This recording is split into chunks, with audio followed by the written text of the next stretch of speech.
বীরভূমের লোক আদালতে একদিনে ৩,৫৩৪টি মামলার নিষ্পত্তি। আজ ১৪ই ডিসেম্বর বীরভূমের সিউড়ি, বোলপুর ও রামপুরহাট আদালতে অনুষ্ঠিত হয় লোক আদালত। একদিনে একসঙ্গে ৩,৫৩৪টি মামলার নিষ্পত্তি হয়েছে বলেই কর্তৃপক্ষ জানিয়েছেন।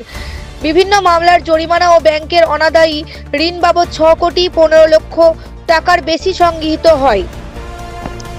ব্যাংকের অনাদায়ী ঋণ, মোটর দুর্ঘটনা, ইলেকট্রিক টেলিফোন বিল সহ বিভিন্ন ধরনের মামলার নিষ্পত্তি হয়।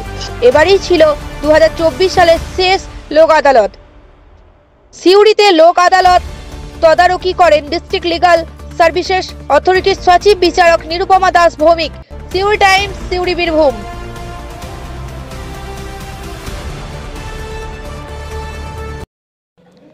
আজ 14ই ডিসেম্বর এবছর অন্তিম এবং 4th ন্যাশনাল লোক আদালত বীরভূম জেলায় আয়োজিত করা হলো।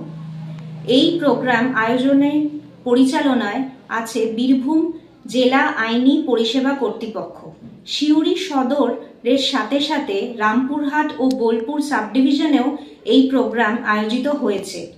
22টি বেঞ্চ গঠন করা হয়েছে, যার মধ্যে একটি করে জজ সাহেব, একজন উকিলবাবু এবং একজন সোশ্যাল ওয়ার্কার বেঞ্চে ছিলেন। আজ প্রায় 4000 মামলার নিষ্পত্তি করা হলো একই দিনে 22টি বেঞ্চের মধ্যে।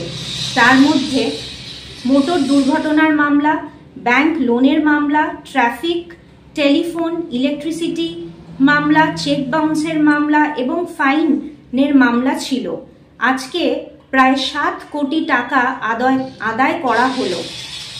এই পুরো প্রোগ্রামের পরিচালনায় বীরভূম জেলা আইনি কর্তৃপক্ষের পক্ষ থেকে আমি নিরুপমা দাস ভৌমিক, সচিব।